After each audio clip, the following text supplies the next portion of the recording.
I'm Jeff Nolan. I'm on the board of the conference that pulls together the topics and things that we're going to talk about. I hope you've enjoyed it so far. We've really enjoyed being with you and having the opportunity to talk about the issues that we know you're dealing with day to day. Certainly a theme of Dr. Lake's conversation, Peter's conversation early on was you can't help but come back around to sexual violence issues and the regulatory side of it. And we did a talk yesterday on the Campus Save Act, which, legislatively changes and implements pieces of the Dear Colleague letter. Today, we're really going to try and talk more practically, less about what legislation says and more about ways in which you're working with complainants in the sexual assault, sexual violence context, and respondents can go very, very well or very badly. I shouldn't say very, very well. Probably none of it goes very well. I guess relatively for the context it can. But it certainly can go badly. And we're going to try and talk through some scenarios, share some war stories with the names withheld to protect the innocent, et cetera.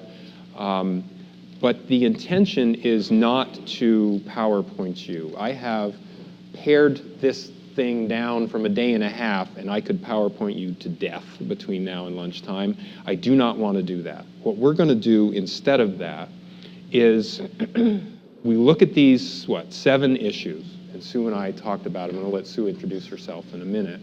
We talked about these 7 issues and said what we wanted to do, we got a little framework, and we can put that out there, and I can zip through some slides quickly. But then, here's the issue. It's on the table. Let's talk about what you're experiencing. What is best practice for you? What is promising practice? What has gone badly? What can we learn from each other? These issues are really getting a lot of attention, as they should, and people are evolving quickly in how they respond, but there's still a lot more that we can do. And whatever we do, we're going to be heavily scrutinized. So we need to learn from each other. So that is really what we wanted to do, rather than talk at you about the DCL itself, hence the Beyond the DCL title. I've been fortunate to work with a lot of schools, locally in Vermont as clients working on policies, but also in other parts of the country, and do training around these issues around the country and be involved with audits and OCR inquiries and helping schools respond to those. So in the last few years, certainly with the regulatory interest, that's been an area of focus of mine. But as many attorneys working in the field would say, sexual assault issues, back in the days when that's all you called it, were preeminent in our concerns. I've certainly dealt with plenty of cases filed by complainants, plenty of cases filed by respondents, and they're about equally likely to be hashing out that way. I know there's a lot of folks here from United Educators. If you're a UE member, there's a really nice summary, perfect storm document that Alyssa Kean prepared, I'm sure with help of others. And it really nicely talks about their review of claims from 06 through 2011. And about 52% of the cases were filed by respondents. Those resulted in about 72% of the losses, I believe, between fees and payments and so on, and we'll try and get some lessons from that and some other demographics along with some statistics we have here. But I'm going to be quiet for a second and have Sue introduce herself, and then we'll dive in. Hi, everyone. My name is Sue Ritter. I am a former lawyer, recovering lawyer, I like to say. You were at the ethics credit thing yesterday. I was at the ethics credit thing yesterday to get my CLE. It was really good. Practice. I was a litigator for 22 years, and now I am the Human Relations Officer at Middlebury College, which is my alma mater, married to the football coach, who we've been there a long time. So my job at the college is to adjudicate cases and oversee investigations under the college's anti-harassment/discrimination policy. Real briefly, we have 2 policies that address sexual assault. One is a separate sexual misconduct policy that's administered by a judicial affairs officer, which I'm anxious to talk to you about today because we don't do hearings anymore. And then that is just with respect to complaints against undergraduate students. I deal with sexual assault cases in all other contexts. whether it be the language schools, schools abroad, Monterey. We have programs all over the place. So I handle those cases under the harassment.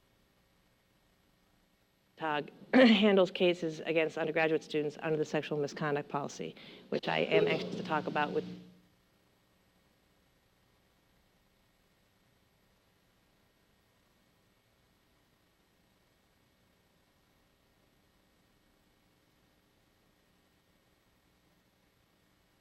Is that I would like to share with you today that I hopefully will be helpful for all of you. And I guess this isn't working, or I have to turn into it. Well, it's cutting in and out. Okay. So I'm going to take this and give you this. No problem. Sorry about that. No, that's fine. Just get up there. Can you guys hear me now? Great. Okay, thanks. And Sue and I don't have to talk every day, but I am happy to say we work together often. Often. And we're not sharing any Middlebury secrets with you today. So any hypotheticals we give have nothing to do with Middlebury College. I just want that to be clear for the recording.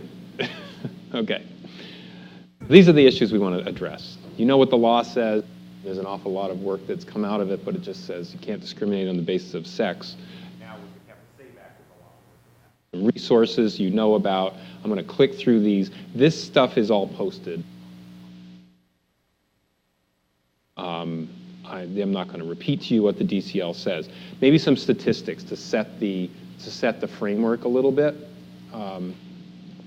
This is what the Department of the Office of Civil Rights cites in the DCL as statistics that they rely on. 1 in 5 women are victims of completed or attempted sexual assault while in college. No surprise to you, the majority of campus sexual assaults occur when women are incapacitated, primarily by alcohol. I know that the UE claims survey that Alyssa Kean published shows a very, very high percentage of cases that involved alcohol. Virtually, I think 100% of those were the perpetrator sued, and maybe in the 90s or something where the complainant sued, or the alleged perpetrator. So super high percentage involve alcohol, a very high percentage in the claims survey where the complainant had no or a very incomplete recollection of the incident. Right, so here you are trying to investigate and see what you can do to change things, and do you need to find someone responsible for assault, but you have a very, very thin factual record because there are no other witnesses and the complainant doesn't recall it because of the effects of alcohol impairment. Okay, you know how difficult those issues can be. DCL talks about in its surveys that it's cited in there, majority of sexual assaults happen in the victim's first 4 semesters. No surprise to you.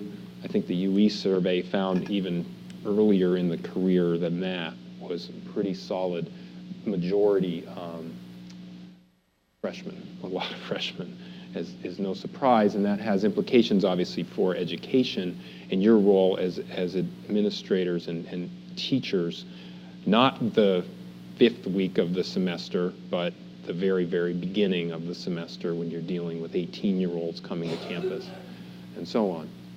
And then 6.1% of males were victims of completed or attempted sexual assault during college is something that the OCR looks at. That I'm going to skip.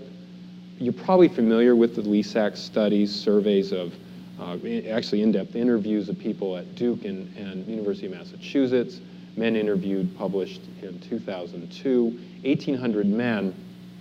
And some of the findings, and this has implications for your work to the extent that you're investigating and trying to determine what to do. 120, 6.4%. 6.4% met criteria for rape or attempted rape. 76 of those reported committing multiple rapes.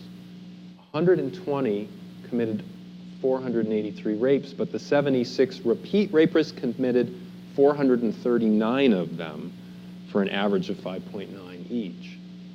So the question for you often, as you know what you're dealing with most often, is what appears to be 2 people involved in some interaction of a sexual nature.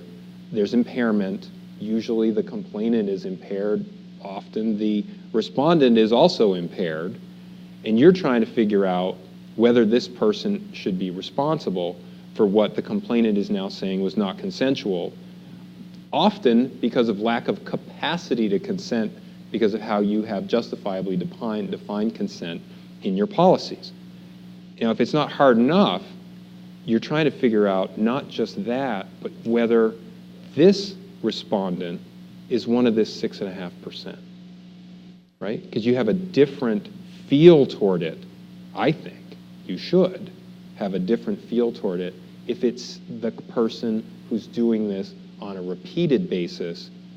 You have less sympathy for the "I didn't know how intoxicated she was," which is what you always hear. "I had no idea, I was drunk too," as if that's an excuse. You know it's not. "I didn't know how intoxicated she was, so therefore I shouldn't be held responsible.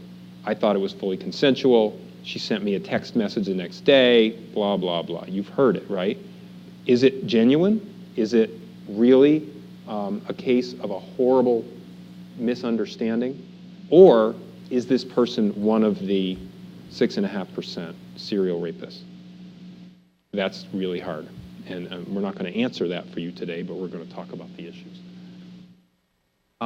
Quickly, I think it'd be good as we think about the next topic, which is first point of contact issues, to do a quick exercise. If you could just turn to whoever's near you, just as a two-person thing. So it's a quick interview thing, it won't take very long. And so we're going to do this. One person's going to be the interviewer, and one person's going to be the interviewee. We're going to take 3 minutes, and then we're going to switch, okay? So this is your assignment. You need to describe in detail your most recent consensual sexual experience. Say that again. For the web audience, no one is doing it, if you can believe it, right? How incredibly difficult would that be when talking about a consensual experience? How difficult would it then be to be talking about a non-consensual experience, right? So that's what you're dealing, I mean, you know this, you do it day to day, but just to make the point, that's what you're dealing with when you're first point of contact of someone who's saying, "I'm not quite sure what happened to me, but I feel terrible about it, and I may have been assaulted."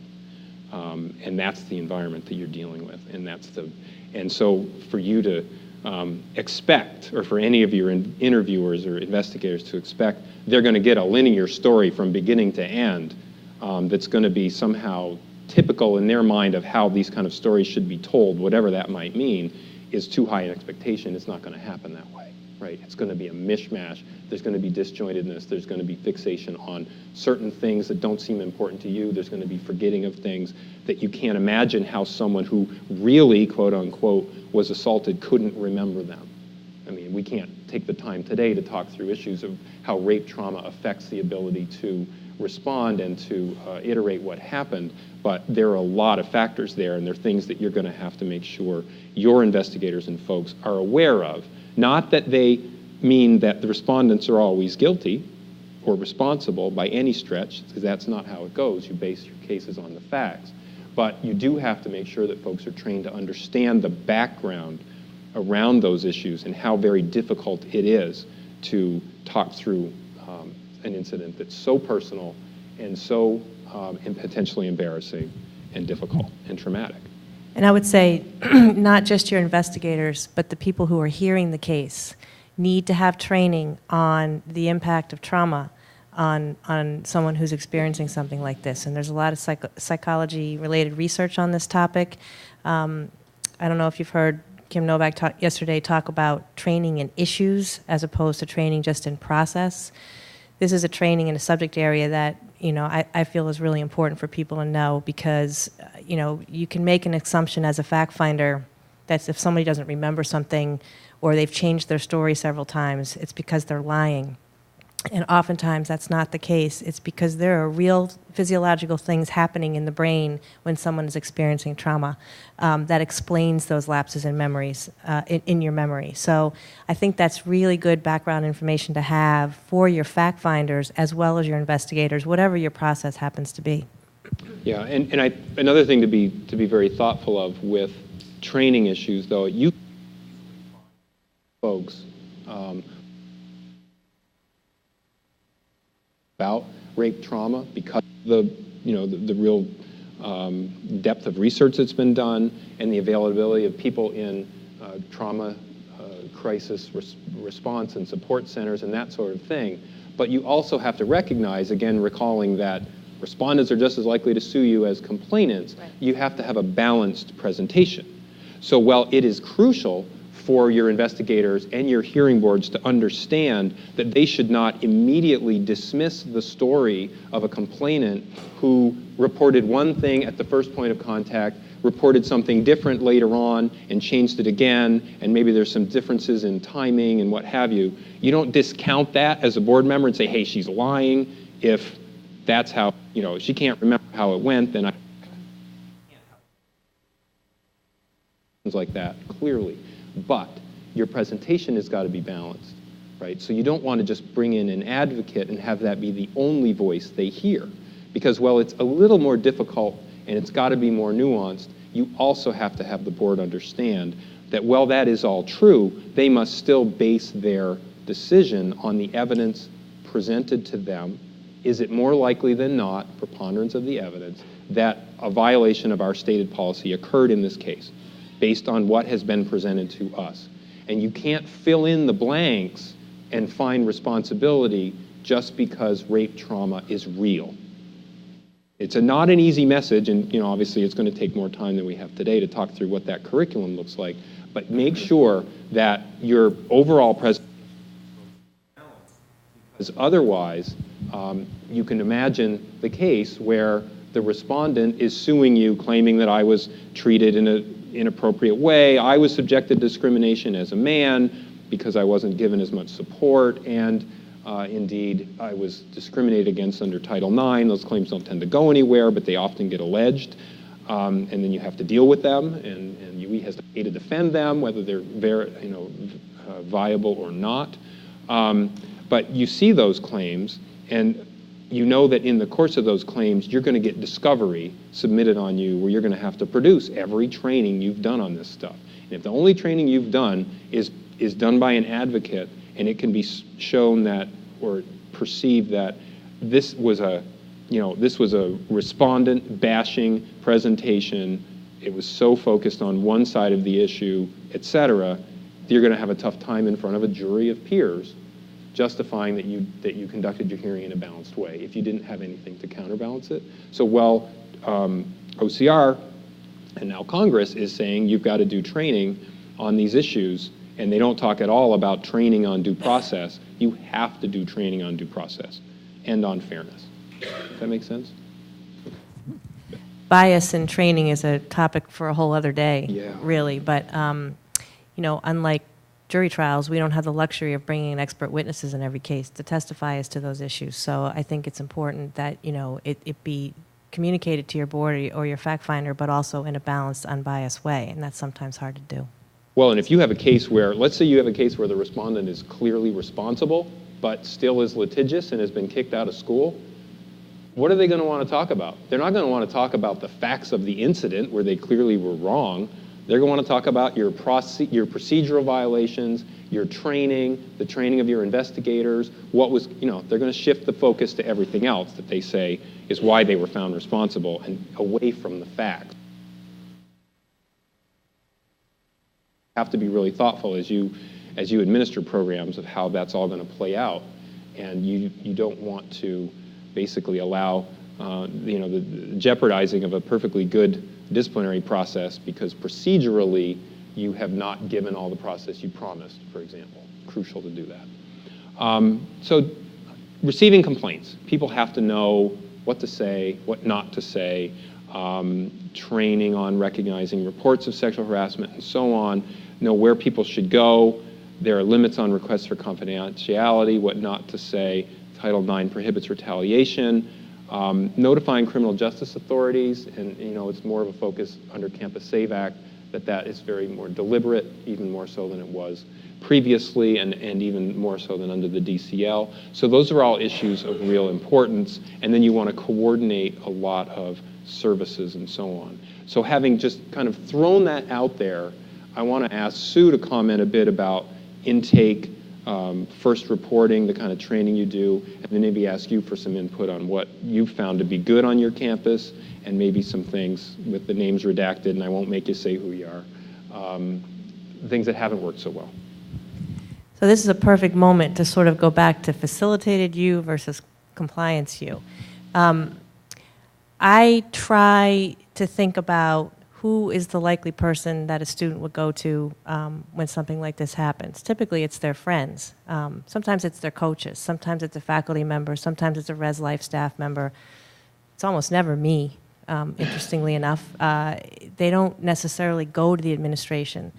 And so the thing that I always try to remind myself of is when I'm sitting in front of a student or when we're doing training for our staff who might find themselves in that position and are nervous about how to respond or what to say, just remember that the one thing you should be focusing on more than anything else is looking at that student and saying, what do you need? It's not jump right into the process or let's go to the police or whatever. You don't know where they are in their processing. So your job, at least initially, this is just my opinion, is to listen, is to don't judge, don't blame, don't probe if they're not willing to give information. I know I'm stating the obvious to you, but when you're thinking about doing your training to for other people at your institution, you know, I dread the question of why did you get so drunk? Why did you go back to the room with them? You know, why didn't you yell out for help? You know, why are you reporting this a year later? Why? And you want to stay away from the why question. Your job, I don't know what all of your roles are, but when I do training for other people whose job it isn't to investigate or process the case, what I say to them, here are the things that your job entails in that moment.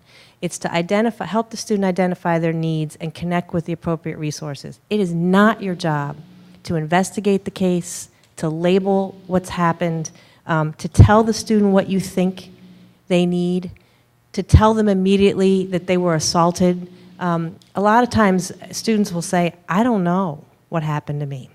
I don't know if it's assault. My friends are all telling me that it's assault. My friends are telling me I need to stand up for everybody on this campus and protect their safety. That's why I'm here. And they're nervous about that, and they're not really thinking about their own needs. So when they're in front of you, and again, it's going to depend on where they are in the process. If it's just happened, obviously you're going to be thinking immediately about their immediate safety. Is the person still out there? Do we need no contact order? Do we need an arrest? I mean, where is that? And what are their medical needs? Do they need a SANE exam? Do they need counseling?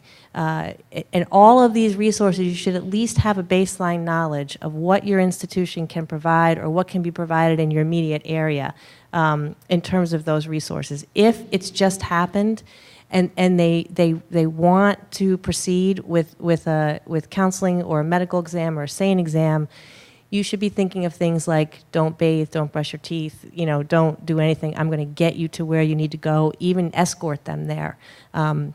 Because you want to take care of their immediate needs first. If it's happened months ago or a long time ago and they're just coming to terms with the fact that they want to report, maybe you're having a little bit of a different conversation, and that's figuring out who the person is on your campus. This is what I say in my training, that's going to help you with the reporting process. And for us, it's the Judicial Affairs Officer. So for the people that you're training, athletic staff, Res Life staff, counselors, they all need to know who does what on your campus. I know this sounds really basic, but a lot of people don't know that. And try to put them at ease when you train them as to, you know what, you are just a compassionate, empathic listener. You're trying to get at what the student needs in that moment. And they may ask you questions such as, and I've had this question asked of me, if I make a report to you, does that mean I have to go to the police?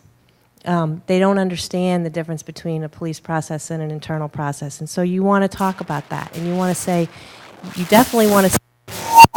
Oh, sorry. Can you hear me? Wow, we're having problems, I guess. And talk to them about the fact that you'll help them facilitate contact with the police and what that means. And you need to know baseline what your police department does and how they process these cases and have that information. But I try to put our broader staff at ease and say, you don't need to know everything. You just need to know where to go and to help the student get there. And most importantly, you need to report. And we're going to talk about confidentiality in a minute, but unless it's a counselor or a medical professional or a chaplain, the information that the student imparts to you is not confidential, and people have a hard time with that. And I spent a lot of time in my training trying to explain to res life staff and faculty, you can't keep it a secret. So we'll talk about that in a minute. But it really does come down to what does the student need? And I know there's all these compliance requirements out there. We need to give them information. Certainly we need to give them information about the policy and our process and counseling resources and all of those things. But in that moment, when you have someone sitting in front of you who's traumatized, sometimes being quiet and just letting them speak is the best thing you could do. It's an empathic ear. And I think that's well within our compliance obligations just to do that.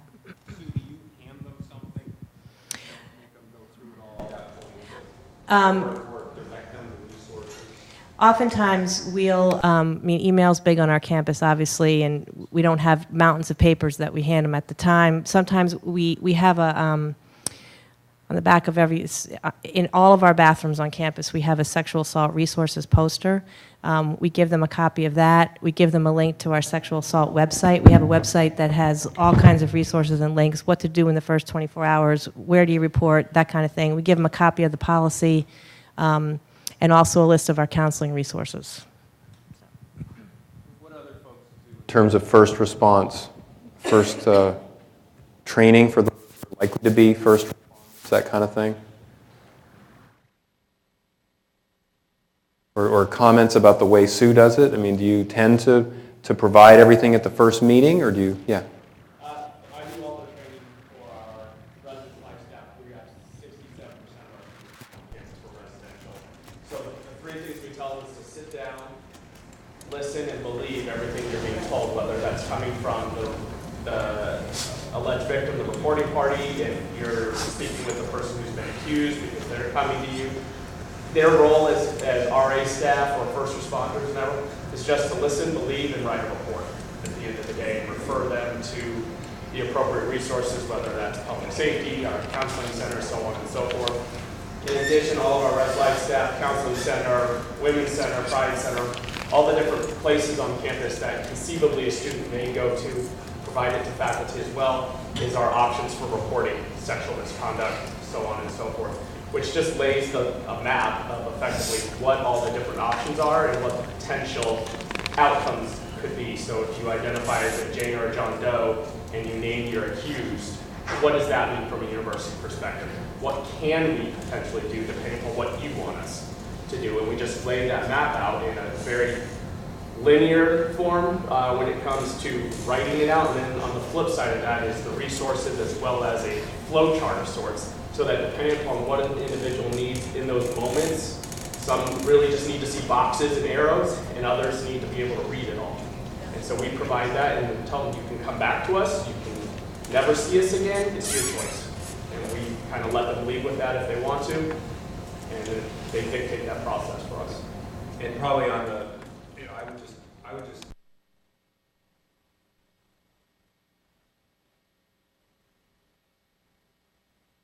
Yeah, no, we definitely document it. We will share it. We will take that internal report, share it with our public safety, let them know so we can do obviously any counting that we may need to do.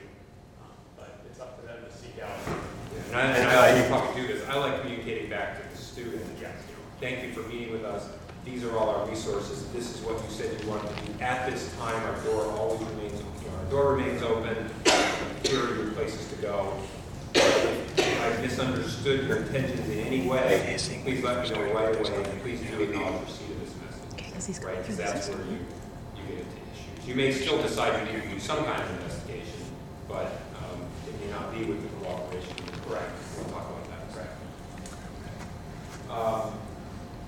Supporter, quote unquote supporter issues. I put the quotes there because they may be supportive at some level of the complainant or the respondent, but they may not be all that helpful. And it certainly may not be helpful to you. other students, parents, various people who are defining for, often the complainant, this is what happened to you. What experiences are you seeing around that on your campuses?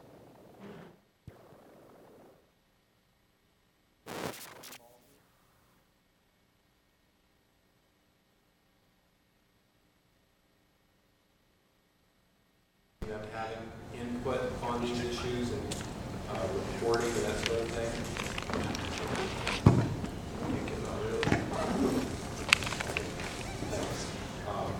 Where are you seeing? Or what could you conceive of, put it that way? I think I... Can you hear me? Yeah. Okay. I've seen, well, hypothetically, students have said, you know, I feel like I need to be here and report because the safety of the campus depends on me. And if I don't report and stand up for this, then nobody else will, and that's why I'm here. Or I can envision a situation where other people have had similar experiences with this person, and somebody needs to make it stop. And that's what I'm hearing. Those are the rumors that I'm hearing. So I'm here, you know, on behalf of all the students on campus to get this person out of here. I mean, you get friends are great supporters, but they can also re-traumatize the alleged victim too. So I see that. We see that sometimes as well. And how would you think about trying to manage some of the influence that others may be having on a complainant? I mean, To the extent you can. To the extent you can, I think trying to redirect the conversation back to what their needs are is what, I think is useful sometimes. Any other strategies that you've used? Yeah. Case right now where the roommates of the respondents are saying he's a really nice guy and she really didn't give him a chance, so they're complicating the situation. Yep. Yeah, and whether it's a stalking case or it's a sexual assault case, you get the whole range of input from people. And I've often found that, and maybe it's a strategy or maybe it's just genuine, I've often found that some of the most compelling character references to say the respondent didn't do it, it's all her fault, come from the respondent's female friends, That you see all the time. They are the most strident. I know him. I know what it's like to be pursued in this way. There's no way he would do that. She's a slut. You get all this stuff, right? And you just have to, I think, uniformly across the board, make sure that people understand retaliation is not going to be tolerated, right? The worst thing you can do for the respondent and yourself, frankly, because now you're going to get into your own disciplinary problem, is to get involved in communications about this stuff in a way that affects the complainant. So that's what you really have to try and emphasize when you get into those issues. Yes? I'm not sure if you are, just tell me, we'll get there later. But we do a lot of the advocacy and resource providing for the alleged victim. I'm interested to know what campuses are doing for the students who are alleged, who are accused, who are going through these processes as well. What support services are your institutions providing them? Do you have a balance of information that you provide to the alleged victim that you also now provide to the student who's accused of sexual assault, so that they know what their options are, where they can get kind of some mental health services, so on and so forth? I'm sure we all do it in an informal basis, but there's always so much focus on, for obvious reasons, on the alleged victim. But sometimes we also forget that the other side of that student, that they're going through a very traumatic experience now as well. This is a great question, and I want to go around the room a little bit because I know there's some folks here who have the question, who have experience with it as well. I'll make an observation first. The Dear Colleague letter that is now so imbued in our brains is so complainant focused. And, you look at it, it was, giving it as much benefit of the doubt as possible, was looking to at least level the playing field. The previous playing field was, we pay a lot of attention to the respondent. The respondent gets meetings with the conduct officer. The respondent gets all of the evidence that's going to be used at the hearing. The respondent gets to sit through the whole hearing. The respondent gets to appeal. And the complainant doesn't get any of that. The complainant shows up as a witness, walks into the room, doesn't really know what's gone on before or what will go on after, says whatever he or she wants to say, and then leaves, and then might not hear about the outcome, right? And you think about the DCL trying to correct that, and we're now so imbued in the world of it being corrected, that that is the world and we feel like respondents are being left behind. That shouldn't happen, right? Because if respondents are just as likely to sue you from a sort of cynical litigation perspective, you want to make sure that even if they don't like the result, they feel like the process was fair. Some of them are going to sue you anyway, but if the process was fair, at least you'll feel like you did the right things. And as far as educating students, they're just as entitled to be treated with respect as the complainant. So the idea that you have in mind, whether it's a separate person or as part of your judicial conduct process, the ability to make sure that you are providing supports and resources and appropriate levels of advice to respondents, I think is a good idea. How you do it is going to be very dependent one campus to another. I know there's someone here whose responsibility in his work is to do this. No? Wait. No, I spoke with him yesterday, so he's not here. His job is to do that. And I thought it was very interesting, and he asked me about the question. And I think, and I want to ask Sue in a minute, because I know Middlebury does it through its normal process, but I'll take your question first. Another side of this, so if you're not dealing with a case right now where the complainant wanted to file a protection from abuse order with our local police, so public safety escorted them down to the SVU to take the report and everything. The question is now, the hearing is coming up, do we have any obligation to support the alleged respondent in that? Because he's asked the question, well, who from the university is going to support me? Like, we need to pull out now because it's a criminal proceeding. So it's a balancing act. So you've provided, you've gone down to the courthouse, as you would under the Campus Save Act, to support, which doesn't apply yet, but will. But it's typical that you would provide that assistance. And the respondent is wanting equivalent help. Yes. An individual to help, I don't know if it's a him or her, but I'll assume it's a him. Do you have to do that? You don't have to. Should you? Most schools probably wouldn't. Now, a lot of schools will allow there to be an advisor. And usually there's a program of people who will volunteer to be advisors. And, they're often faculty or staff members.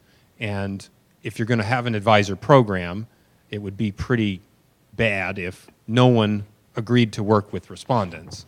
So I'd have your advisors help, but as far as a staff advocate to sort of tromp around, it might be outside the scope of the advisor program, which is probably more prepare for the hearing, go to the hearing, that's it. That's typically what people do. And that's, I think that's still where the standard of practice is. Whether, as far as, so I'm thinking in terms of making having the respondent feel that the process is fair, probably wouldn't require that level of support. I think the interactions between a complainant and the criminal justice system are intense enough that they justify separate and more intense services, plus the Campus Save Act requires it anyway. In specific terms. Sue, how do you handle it in terms of sort of working with the respondent at Middlebury? Is this a good time to talk about our process? Or? You can talk about the process. Well, answer this question first, and then you can talk about it. We are very mindful of support for the respondent. Middlebury has a Commons Dean system where every student has a Commons Dean. It's divided up into 5 commons who provide support for both complainants and respondents in these cases, and then throughout the pendency of the case. And also, obviously, our counseling services are available to everybody, and we strongly encourage respondents to avail themselves of our counseling service, just like we do with the complainants. I mean, we work very hard to try to treat them equally and in a balanced way, and provide them with the same level of service that we can. So, and there is a lot of documentation that goes to both. I mean, and that sort of thing. But also, I mean, I just know your student conduct person communicates probably constantly with both parties to the extent that they will participate. So there's a lot of that. Yes. Asking your opinion at this point. In my institution, and this just happened, we had a person that accused another person of sexual assault on the campus. I'm a community college, so it's not residential. That happened. We emergency suspended that person that was accused. But the person that accused is still known. Is that still fair? That is typically, or that's often done, okay? And it would flow from, you know, whether this whole thought process was followed, it would flow from the idea that under the Clery Act as it existed, you know, as it exists right now, and under the Campus Save Act as it will kick in March of 2014, you've got an obligation to change academic accommodations where it's reasonably available and it's requested by the complainant. In a case where they would be interacting with each other in a class, for example, it would be common for the school to say, we are not going to make the complainant continue to go to class with this person during the pendency of this proceeding. And so often it's unfortunate that this has to happen, but it does. And often what schools will say is to the respondent, look, we have not adjudicated this yet. We're not finding you responsible or not responsible, but we're going to have to exclude you from this opportunity because we cannot accommodate the two of you in this space at the same time. It happens with residential issues where you have residences. If you do that, you want to move relatively quickly, right? Because you don't want that person hanging out there with this de facto sanction any longer than is necessary, but it is commonly done. And you know, we had a discussion in the session yesterday about the Campus Save Act. You know, isn't it unfair to exclude the respondent versus the complainant? In practical terms, I think you've got, even though the law doesn't specify who gets booted out of the class or the dorm or what have you, in practical terms, you're almost always going to want, as long as the complainant, I mean, if the complainant says, I want to move, that's fine. But then you document it like crazy that that was the complainant's choice.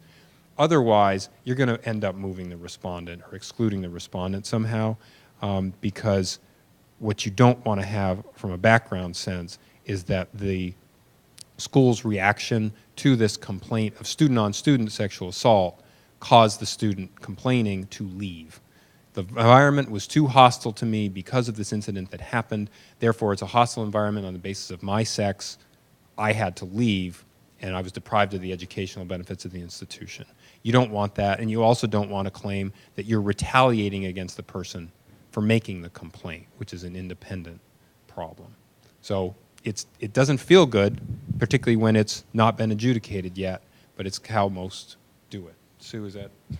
Did you say you suspended the student from the whole campus or just from, yeah, I mean, we don't temporarily exclude them from, I mean, it depends. It depends on the circumstances. You know, we do a threat assessment. You know, is this person a threat to the rest of the campus? And, you know, what was the alleged conduct? You know, so we have done it temporarily where we've perceived a threat to the larger community, but we typically deal with it through no contact orders, through academic accommodations, dorm changes, things like that, and we monitor the no contact order very, very carefully. Obviously, if that gets violated, we're having a whole different conversation about whether the person can be on campus or not.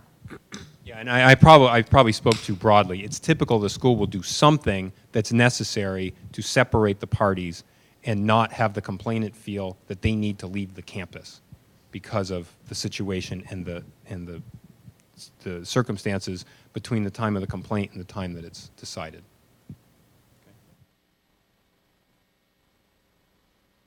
Okay. Ed? Confidentiality issues. I'm not even going to, I could put up, so we have all the circular language from OCR about, you know, investigate, preserve confidentiality, investigate to the extent you can while preserving confidentiality, do something about it while respecting confidentiality, and around and around and around it goes. If I was good at PowerPoint, I could speak. All of this language was actually repeated, unhelpful, identical language.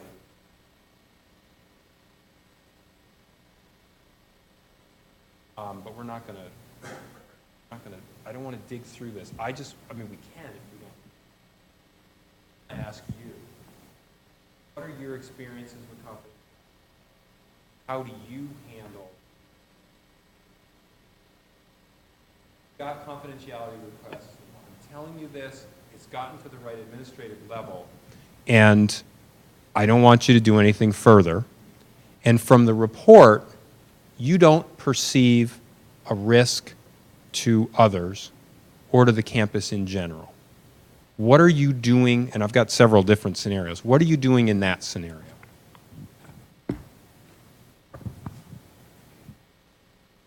Doing something, Jennifer. We have a release form that we have the individual sign to indicate that at this time they would not like to go forward. In other instances, we have a committee here on campus that would evaluate the situation to see if the university wanted to proceed anyway, but to the extent possible, we would comply with what they had asked.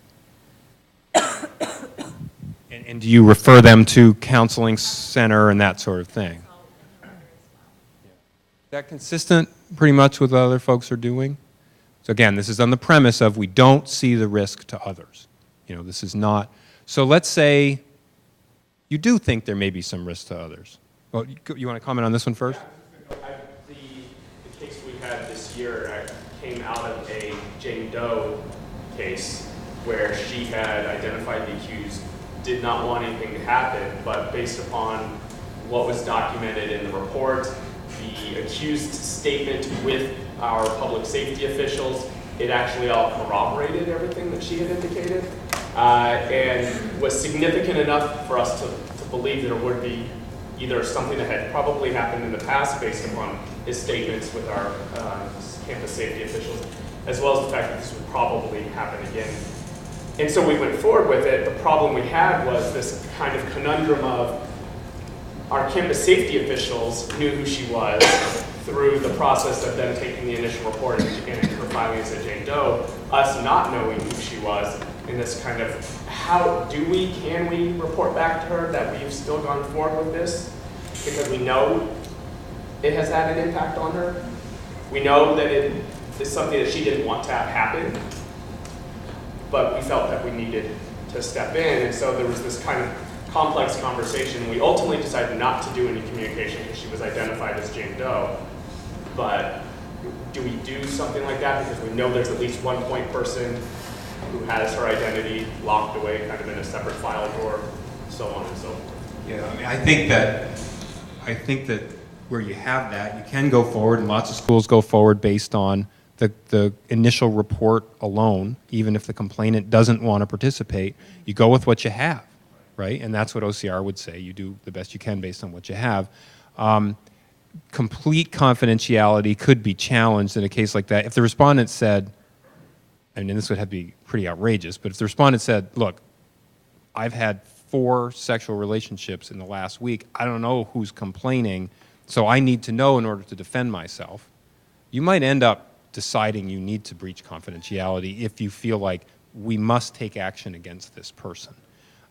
As far as reporting back to her, I think you could have, but that's a different question of whether you should have.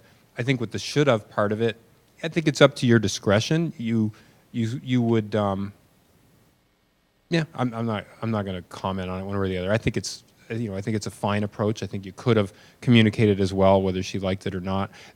One thing you might want to have is communication with her to follow up if there are any issues that come out of this. Retaliation, anything like that's where you kind of want to think about maybe letting her know that something happened. Because if then his friends start to text her or give her a hard time or something, she knows she has a door. Even though she's mad at you for going forward against her will, you can explain, look, we saw a risk to others, so we felt like we needed to. A Jane Doe, too. I mean, who knew her identity? Public safety was aware of her identity when Okay. she came in. But you weren't. But, right, because the public safety report would go, she reported to public safety, they would report the report to me, and in the report to me, it's identified as a Jane Doe or John Doe case. So they have it locked away so that if at some point Doe decides to come forward and identify him or herself, they can associate the two together. But that's interesting. That is interesting. So, yes. On your point that you're making, my office, we work very closely with police because they're the first ones that typically will get, particularly in sexual violent matters, who will then report it directly to me. Now, we've had situations where I would know who the individual is, that has been sexually assaulted. I may even know who the alleged perpetrator is as a result of that report from the police. But they will be taking the lead in that investigation. And at one time, if that's all I have, I usually do write to both those individuals, first and foremost, information of what I got so far.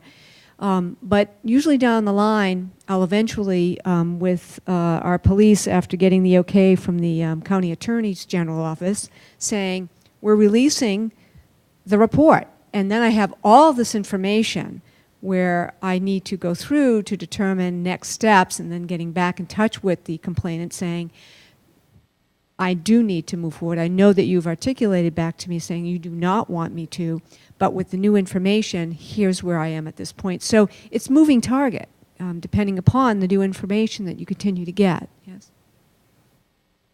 And one point on that I want to make, I think that, we'll see when the Campus Save Act comes into play, and we're thinking about we're changing our policies now to be respectful of that, and there's now the even more literal mandate, the language is a little bit more clear, that the complainant, the victim as phrased in the Campus Save Act, can decline to notify the authorities.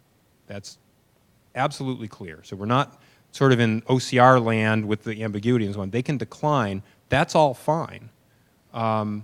But you can still go forward with an internal investigation, right? So you have a mandate that they can decline. You're not going to make them tell the police. But I read that as they can choose not to tell the police. I don't read it as you are barred from telling the police if you think there's a risk on your campus of harm to others. This happened in a setting where, the such and such club is spiking the punch and there's a date rape culture going, there's this horrible thing going on, and we need to do something about it, and we need the help of law enforcement internally or externally. I wouldn't read that law so broadly as to, because sometimes, as we know with FERPA, as with privileges in the counseling context, they can be overdone. People can get so wrapped around privilege and confidentiality that they don't do what's right and what's ethical. And I think we need to keep remembering that we have an ethical responsibility to students. We have legal common law responsibilities to keep our campuses safe, which we will be held to if we don't. And if we cite, this narrow, relatively narrow statement in the Campus Save Act and say, well, this is why we didn't do anything. Because it says right here, we're not going to notify authorities, so we didn't do anything. Well, the dots aren't lining up exactly, and this is the third person hurt in the same exact circumstance, and you could have prevented second and the third one. Yes? On my campus, a phrase that we're fond of using is pick your lawsuit. When you want to face a lawsuit that you breach somebody's privacy, under FERPA there's no private cause of action anyway. Or you Purpose, MRPA. Or do you want to face the lawsuit by the next victim? And that's a no-brainer. So there is some newfound and new stated respect for those wishes with respect to notifying law enforcement, but generally your duties to do things are still there. So, okay, so the one thing I just wanted to note quickly, if the tack is to make sure that they go to counseling resources, be on the same page with your counseling folks. Make sure that they understand you and trust your process. Ethically, it may or may not be appropriate for them to suggest to the student, depending on where that person is, that they should be confident in your process, and they should know that you won't make them go to the police if they don't want to do that. But if they feel ethically that they can be supportive of at least their talking with you and providing information and then knowing they can decide, or at least knowing that you're not going to go forward unless you think there is a risk to somebody else, and that's something that they ought to be thoughtful of. Make sure your counseling folks trust you on the administrative side. And if you think there's a disjuncture there's tension, have meetings around this stuff. Talk about it in the abstract. Don't wait for an emergent event to think, okay, now we're going to all of a sudden have a good relationship with each other, because it's not going to happen where they're dealing with a privileged communication with someone that they're counseling. All right? One more piece on confidentiality. Again, this is a training point, but if hopefully you all know who your campus security authorities are, because they actually have they're mandated reporters. They have to report sexual assault in our campus to our public safety office.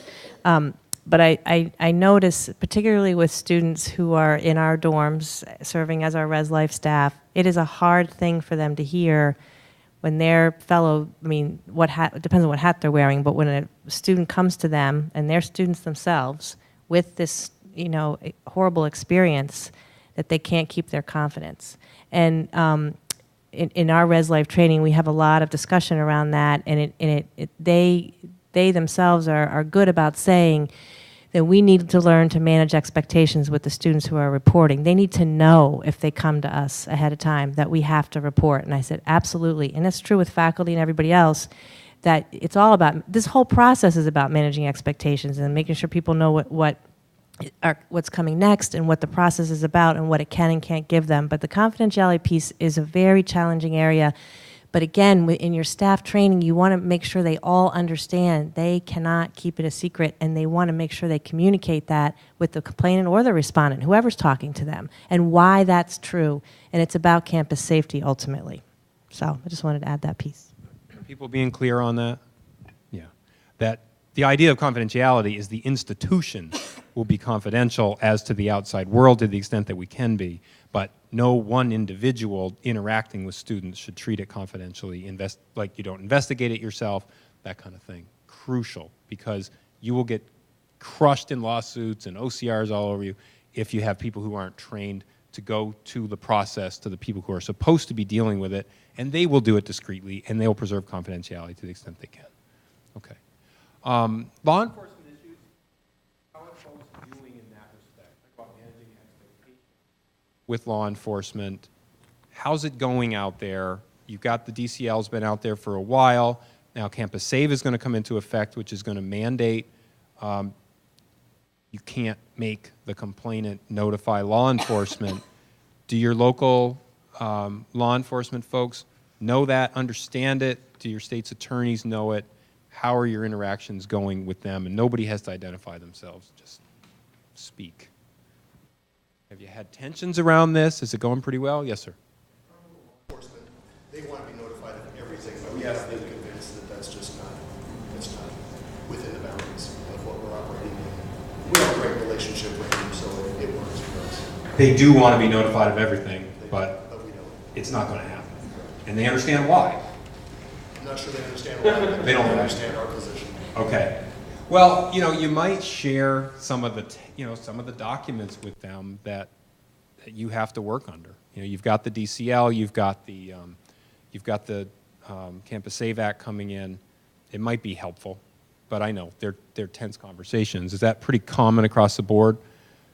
I find it especially when, if law enforcement is getting pressure because they're wondering, they've heard about the world hears about a sexual assault or a series of them on campus, and law enforcement is not involved. And then they're embarrassed, right? Because then they're not in the front of it. And that could happen internally with internal law enforcement or external. So those are tough issues. I think a lot of it comes down to communication and doing it, again, in the abstract, not in the middle of a media frenzy about who's doing what and why. Any successes on that front? Things that you've done to communicate with law enforcement? Yes. Weirdly, I believe that we have a fantastic communication with law enforcement. We actually are writing a sexual violence protocol so that it is touching on all these critical points. And though we don't technically have a team, clearly there's got to be key people. I'm the Title IX administrator for the university, and so of course my role and intersection with police on these matters are critical. So there's situations, for example, where I'll get a report of sexual violence. I will let him know that, but unless that individual wishes to file a criminal case for him or her to go forward, police will not, demand or request any further information, as long as we are very clear as to what those resources are, including our police, and that's critical. So I keep our police chief in the know, because sometimes while they're out and about on campus, something might be coming up, or he might be doing investigation that I'm a little bit aware of.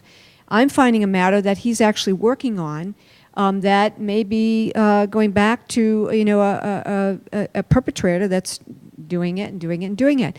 Particularly, you know, we've had some challenges, and I'm not dissing it at all, our fraternities. So, so the communication's critical, yes.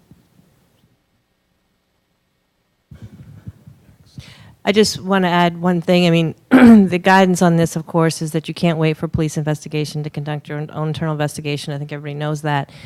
I'm finding sometimes what I'm seeing is they're actually waiting for us.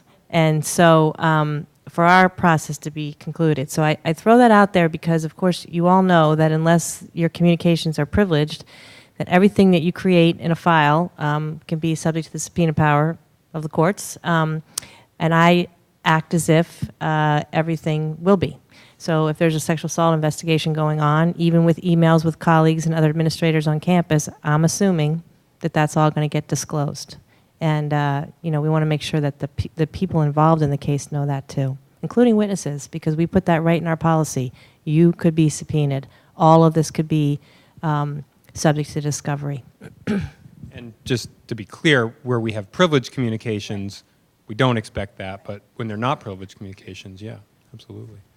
You know, before talking about alcohol and consent issues, I want to, because I know people are interested in it, I want to ask Sue to make sure we have time for it, for you to describe process issues. You know, the last thing I was had on the agenda was procedural issues. We know for years colleges and universities have done it the way they've done it. They've won most of the court cases around their ability to do it the way they want, with some limitations in the public realm that have to comply with minimal due process.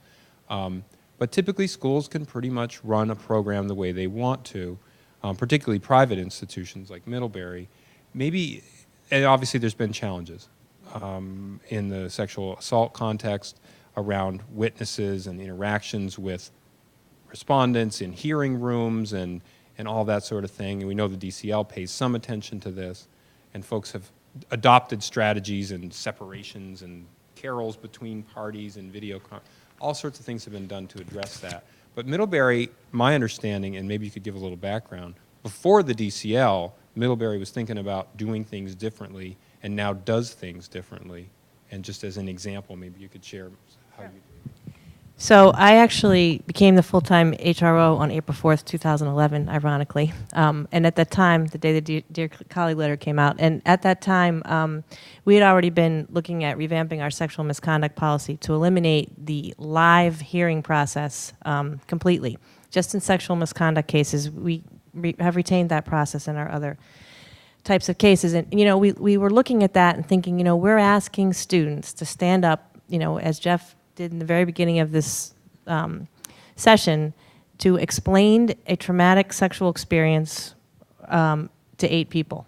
And to basically try a case in real time, confront each other in front of everybody else, ask questions of witnesses, and basically serve as their own lawyers.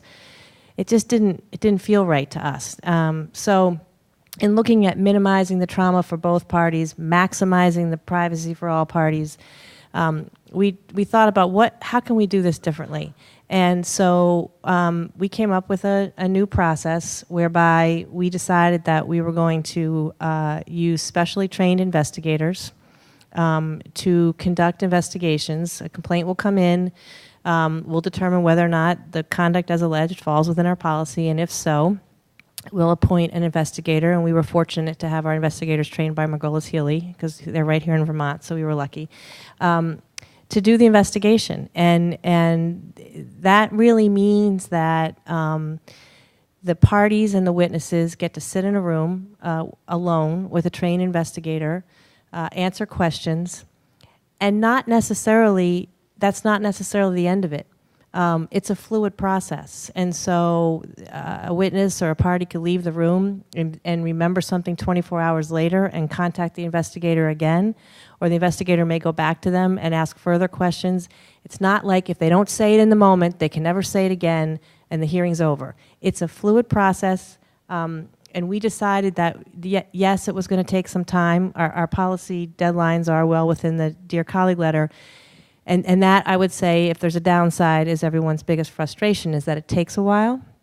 but we decided we weren't going to sacrifice thoroughness and really humaneness of the process for an in-the-moment hearing situation where people just are so stressed out they can't really have a fair process. So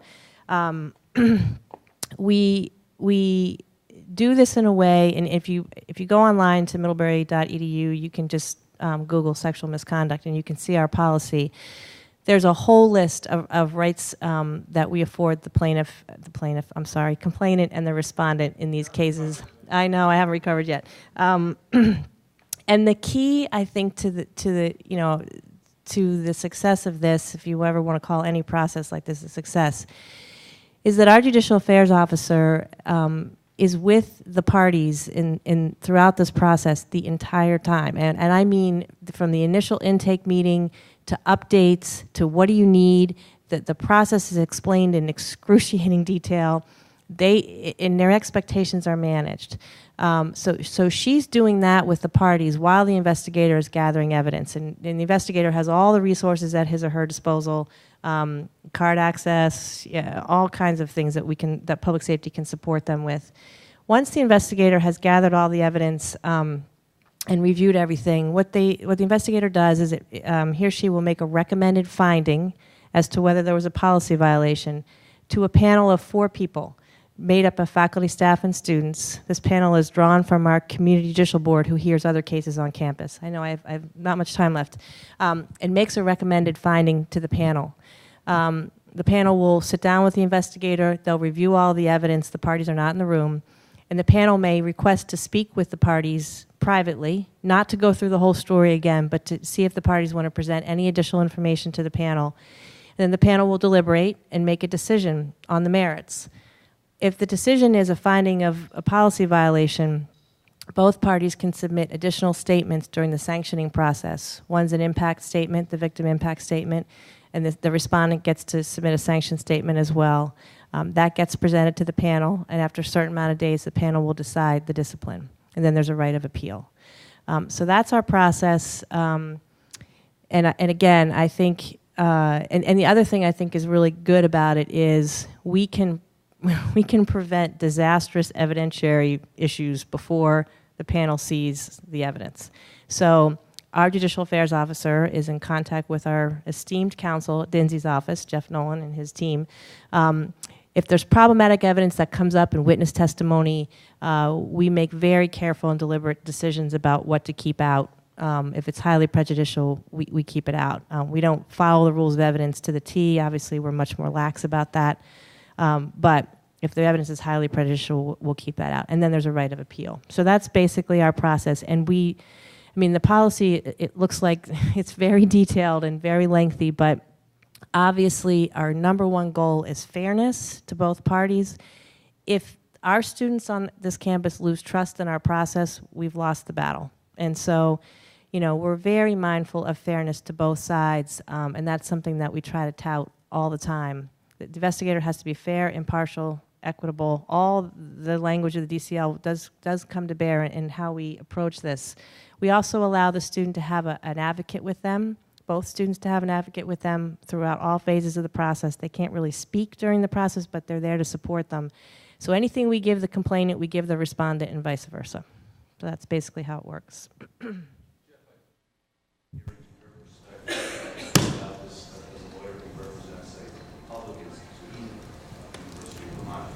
It seems to me that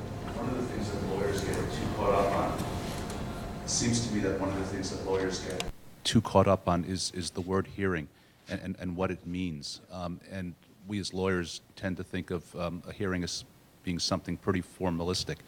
But in the process that you described, there is a hearing, because one person is presenting their side of the story, another person is hearing it. Ergo, there's a hearing. And Right. it goes back and forth. And it goes back and forth.